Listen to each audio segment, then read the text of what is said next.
Slavery and human trafficking are still a huge problem worldwide, and only a few clicks away on social media. On Facebook, human traffickers mislead migrants, promising them lucrative jobs in industrialized countries. And on TikTok, so-called coyotes offer help in crossing the US border, but in very dangerous ways. How are they doing this? Over 2.5 million people were apprehended by the United States Border Patrol in 2022. Many of them were brought into the country by so-called coyotes. These are smugglers in the lucrative organized crime network that transport people and goods across the Mexico-US border in collaboration with cartels. They charge between $3,000 and $75,000 to bring someone across, and accessing their illicit services is easier than ever, all thanks to social media. Welcome to the dark side of TikTok. Here, smugglers advertise their services, and they do it in plain sight, just as you see on screen. Comment sections are chock full of requests for more information. They are then invited to chat privately. These posts are easy to find. Just a quick search for Viajes a Estados Unidos Garantizados, guaranteed trips to the USA. The sheer volume of videos is shocking, even for migration expert Guadalupe Correa Cabrera. I mean, I was like, how coyotes are using TikTok? But then I realized that TikTok was very important for coyotes to increase their business. It's becoming a very important facilitator. The videos are usually simple: a few pictures of travelers, of a city in the US, and a message to assure future customers. It's an industry that's also flourishing on Facebook. On the platform's marketplace, ads for people smugglers appear alongside ads for used cell phones and cars. Facebook Marketplace makes it easy to get in touch with the sellers. A direct and private chat is just a click away. However, Correa Cabrera tells us the platform is mainly used to seek out information, not for payment. A number of times, they get information about the fees, about the routes. It's an information purposes. And many of these, transactions are basically done through WhatsApp, more than anything. TikTok and Facebook's guidelines forbid posts that promote people smuggling, but the platforms are rife with them.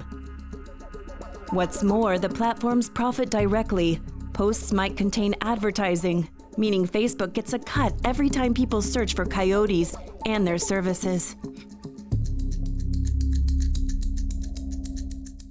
There are many routes refugees and migrants use on their way to the US. Most commonly, travelers make the journey from Colombia through the Darien jungle to Panama before crossing Mexico to reach the US.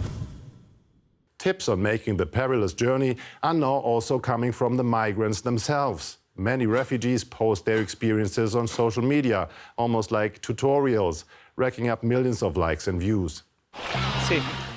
But just how difficult is the jungle crossing from Colombia to Panama in reality? That's what Manuel Monterosa from Venezuela and Ankush Malik from India wanted to find out.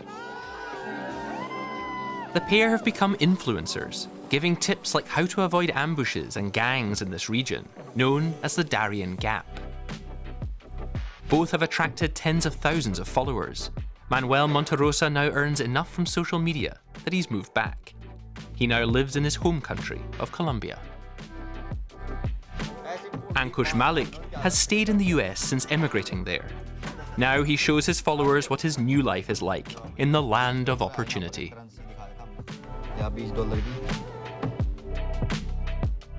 Earning money from advice on unauthorized and dangerous immigration, that might be questionable.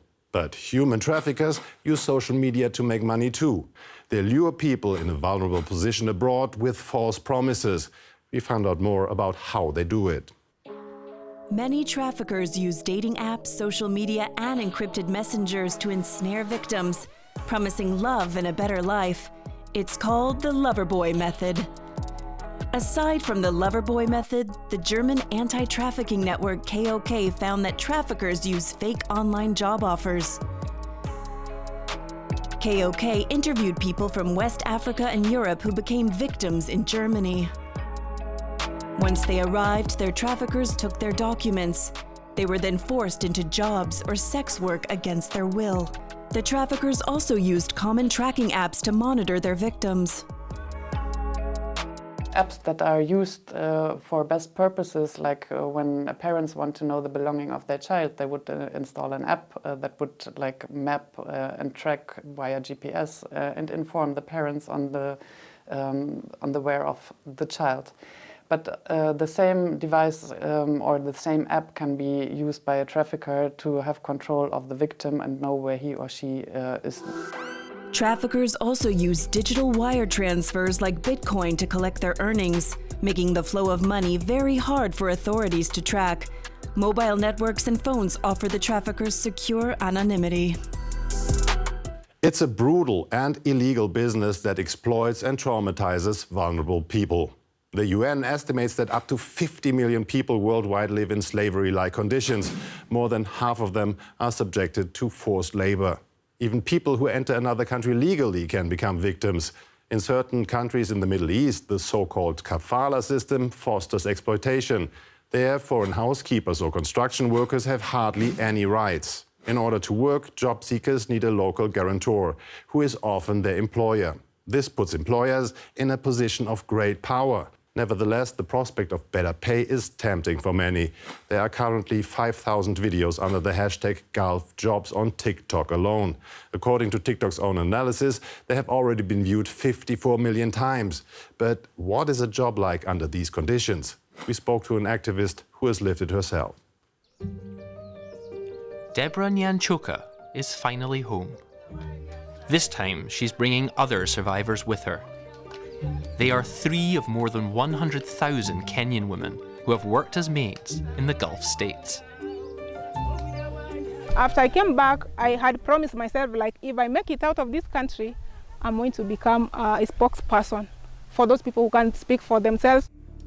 Deborah lived in her employer's home in Saudi Arabia, working 18 to 20 hours a day. She says her employer refused to take her to the hospital when she got sick. She could say, you are just faking everything. You're not sick.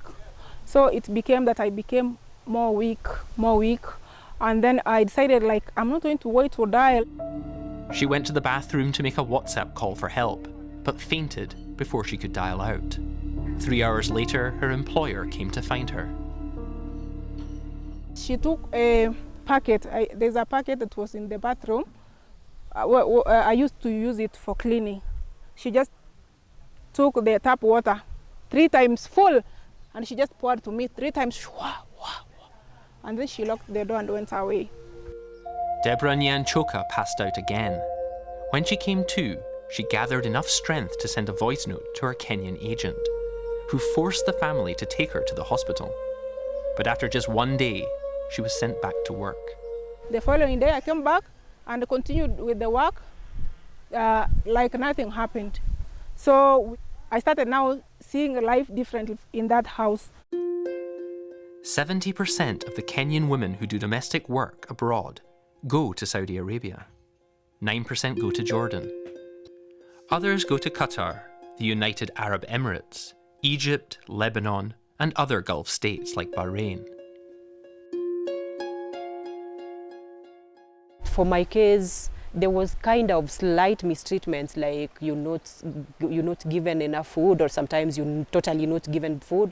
But then I didn't see it as much mistreatment like the other ones who are beaten. According to the Kenyan aid organisation Haki Africa, in 2020 alone, there were more than 51 complaints of abuse from Kenyan domestic workers based in Gulf countries. Most of these women had found their jobs via TikTok and WhatsApp. According to the UN, women and children are especially at risk when it comes to modern slavery. This often happens through forced marriages, for example. Social media can sometimes also help those affected to defend themselves.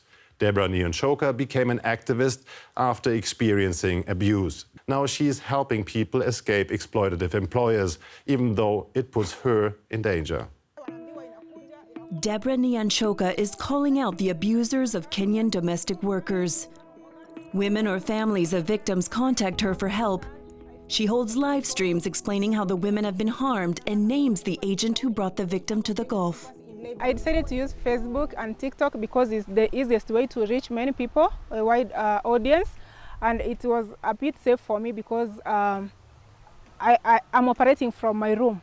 So reaching many people, it is easier. Yeah. She goes by the handle The Lucky Mum, but her job can be dangerous.